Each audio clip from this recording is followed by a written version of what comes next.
ওই যে ভাই এখনই দিছিল অটো রিক্সা রে, সামনে সামনে নাইমে ভেজাল করেন কাকা। এই ডেমনটা আছে আসিফের, ওইটাও মোটল নেওয়া হয়, মোটল ফুল সিনথেটিক 7100, যেটা আর কি ফ্রান্সের। আমারটা ফ্রান্সের মোটল ফুল সিনথেটিক 7100, ওইটা আর কি ইউজ করি। 3 দিন যাবৎ বাইক ছিল বন্ধ, ঘর থেকে বের করা হয় নাই, তো এই কারণে ভাবলাম যে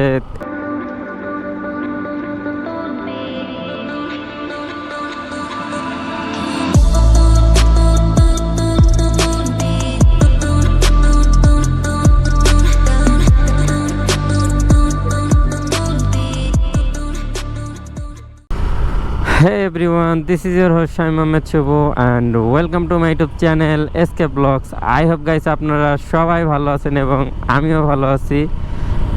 And right now after a long time ride করতেছি সুজুকি জিক্সার SF 155cc, মানে আমার এসএফটা রাইড করতেছি।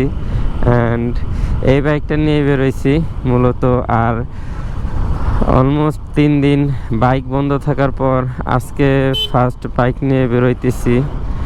মানে মোটামুটি নির্বাচনের কারণে 3 দিনের মতো বাইক টাইক সব বন্ধ ছিল। আর মানে এত ধুলা, আমি হাত দিয়ে ক্যামেরা লেন্সটা আগে রাখছি, নাইলে ধুলায় আর কি পুরা নষ্ট হয়ে যায়। এই রোডে আসি না তেমন একটা, ওই ফিউল নেওয়ার কারণে আর কি আসতে হয়। আমাদের ফরিদপুর আর কি পাম্পের বেরিবাদ রোড, এটা বাসার থেকে ফিউল নিতে হলে সোজা এই রোড দিয়ে আসতে হয় পাম্প থেকে, যদি ভালো ফিউল নিতে চাই। আর এমনি নর্মাল দোকান থেকে তো কখনো ফিউল নেই না। আর যাই হোক, যেটা বলতেছিলাম যে নির্বাচনের কারণে 3 দিন ব্যাপী বাইক বন্ধ ছিল, এটা তো সবাই জানেন। শুধু বাইক না, আর অন্যান্য অনেক গাড়ি ঘোড়া বন্ধ ছিল। আর মূলত 3 দিন ব্যাপী বাইক চলতেই পারে নাই। 3 দিনের সময়সীমা শেষ হওয়ার পরে এখন বাইকটা নিয়ে বেরোইছি। আর বাইক রাইড করতে করতে ফরিদপুর স্লুইস গেটে চলে আসছি। আর এখানে প্রচুর পরিমাণ ধুলা, মানে ধুলাটা মোটামুটি যে সিজনে বা যখন হওয়ার কথা ছিল তখন না হয়ে এখন হইতেছে। আর এই জায়গাতে আসতে গেলে অবস্থা খারাপ হয়ে যায়, বাট কিছু করার নাই, ফিউল নিতে হলে তো আসতেই হয়। এখান থেকে ফিউল নিয়ে ডিরেক্টলি টেপাখোলা হয়ে চলে যাব ফরিদপুরে। ফরিদপুরে একটা হসপিটালে যাইতে হবে। অ্যান্ড কী কারণে হসপিটালে যাইতেছি ওইটা আপনাদের সাথে শেয়ার করব। তার আগে বাইকে ফিউলটা নিয়ে নিই অ্যান্ড তারপরে ভিডিওতে ব্যাক করতেছি। Welcome back everyone. ফিউল নেওয়া শেষ আর বাইক রাইড করতে করতে টেপাখোলা রোডে আছি। বাট একটা জিনিস আপনাদের দেখানোর জন্য ক্যামেরাটা মূলত এখন অন করলাম, যে জানি না এখানে কি জানি একটা প্রজেক্ট হইতেছে। প্রজেক্টের কাজ কিন্তু ভালোই আগাইতেছে, মানে অনেক গতিতেই।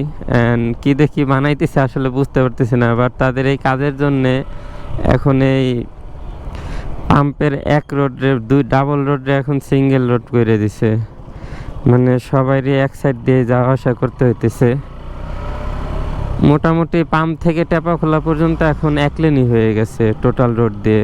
আর দেখতেই পারতেছেন যে রোড ঘাটের মানে ভিতরে খুইদা মুইদা পুরো অবস্থা খারাপ করে দিছে, পুরাটা আটকাই দিয়ে এখান দিয়ে দেন কি জানি তারা বানাইতেছে। যাই হোক, এখন আছি টেপাখোলা প্রাইম ব্যাংকের সামনে।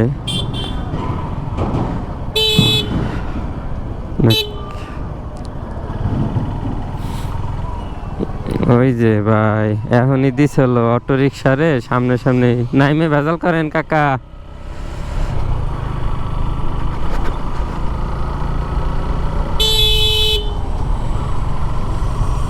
আমাদের ফরিদপুরের রোডঘাটের অবস্থা প্রচুর খারাপ, কি বলবো। অ্যান্ড আমি লুকিং গ্লাস 2টা খুইলা নেই, কারণ লুকিং গ্লাস 2টা লাগে। কার কার কার লুকিং গ্লাস লাগে কি লাগে না জানি না, বাট লুকিং গ্লাস আমার ভালোই লাগে, প্রয়োজন হয়।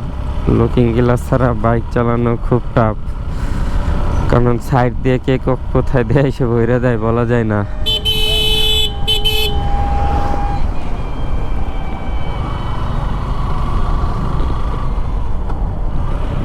কিছুদিন আগে বাইকের মোবিলটা চেঞ্জ করছি। মোবিল চেঞ্জ করার পরে এত স্মুথলি চলতেছে মানে বলার মতো না। মানে আমি বাইকে শুধু এইটাই না, আমাদের যে ডেমনটা আছে আসিফের, ওইটাও মোটল নেওয়া হয়, মোটল ফুল সিনথেটিক 7100, যেটা আর কি ফ্রান্সের। আমারটা ফ্রান্সের মোটল ফুল সিনথেটিক 7100, ওইটা আর কি ইউজ করি।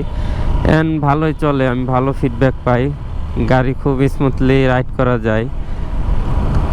3 দিন পর মোবাইল চেঞ্জ করে আইনে বাসায় রাখছিলাম, 3 দিন পর বাইকটা বের করছি অ্যান্ড মানে খুবই স্মুথ বাইকটা রাইড করতেছি, ভালোই লাগতেছে, কোনো এক্সট্রা সাউন্ড নাই, স্মুথলি বাইকটা চালানো পারতেছি। সামনে পুলিশ ভ্যান না কি বলবো, পুলিশ কার।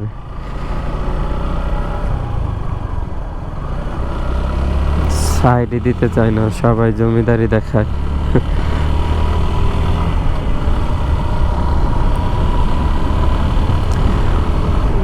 তো বাইক রাইড করতে করতে চলে আসছি ফরিদপুর ডিসি অফিসের সামনে।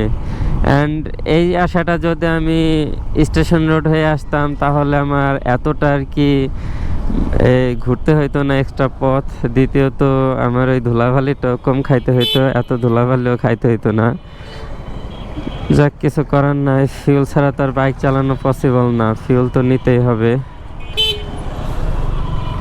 আর আমাদের ওই একটা ফিউল নেওয়ার, ওইখান থেকে ফিউলটা নেওয়া হয় সব সময়। আর ওই ফিউল নিতে গেলে ধুলাবালি খাইতেই হয়।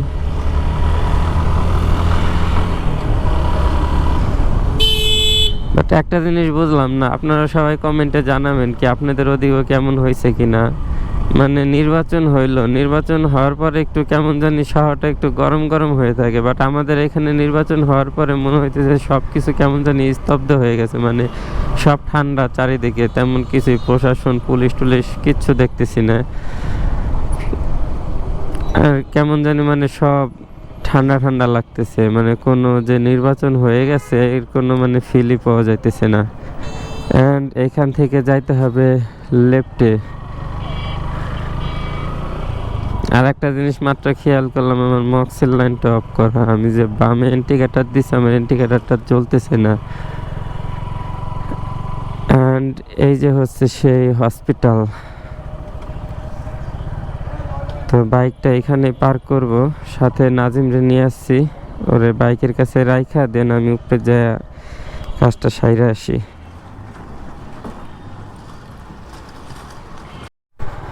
Welcome back everyone. অ্যান্ড হসপিটালের কাজটা শেষ। আর মূলত হসপিটাল আসছিলাম কিসের জন্যে, ওই আমার খালাতো বোনের আর কি টমস হয়েছিল গলায়, তো ওইটার আর কি অপারেশন হয়েছে রাত্রেবেলা, তো মূলত ওই কারণে আসছিলাম দেখতে।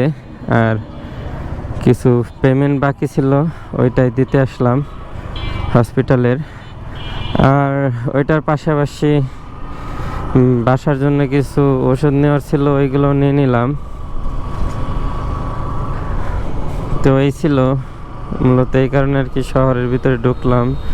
আর তার থেকে বড় কথা হচ্ছে যে 3 দিন যাবৎ বাইক ছিল বন্ধ, ঘর থেকে বের করা হয় নাই, তো এই কারণে ভাবলাম যে এতদিন পর আসলে বাইক বের করতেছি, একটা ভিডিও না করলে কেমন হয়। আর দেখাই শহরের কন্ডিশন, যে আসলে শহরের অবস্থা কি বর্তমান নির্বাচনের পর। অ্যান্ড আমার কাছে মোটামুটি ঠান্ডা ঠান্ডাই লাগতেছে, বাট একটা জিনিস বুঝলাম না, মানে গাড়ি তো চালু হয়ে গেছে, বাট তারপরও বাইক টাইক তেমন একটা দেখতেছি না, খুবই কম আগের তুলনায়। তো এই ছিল আজকের ভিডিও, আশা করি ভিডিওটা আপনাদের অনেক অনেক ভালো লাগবে। আর সবাই জানাবেন যে নির্বাচনে কাদের এলাকার কি অবস্থা। আমাদের এলাকা থেকে তো বিএনপি উইন হয়ে গেছে, মানে এলাকা বলতে আমাদের যে ফরিদপুর 3 আসন, আমাদের ফরিদপুর 3 আসনের এমপি হয়েছে বিএনপি নায়াব ইউসুফ। আপনাদের এলাকা থেকে কারা হয়েছে বা আপনাদের আসনে কে কোন আসন থেকে দেখতেছেন, তো সব জানাবেন কমেন্টে। তাহলে no more today, still them, stay safe, ride safe, and don't forget to subscribe my YouTube channel. Goodbye, tata.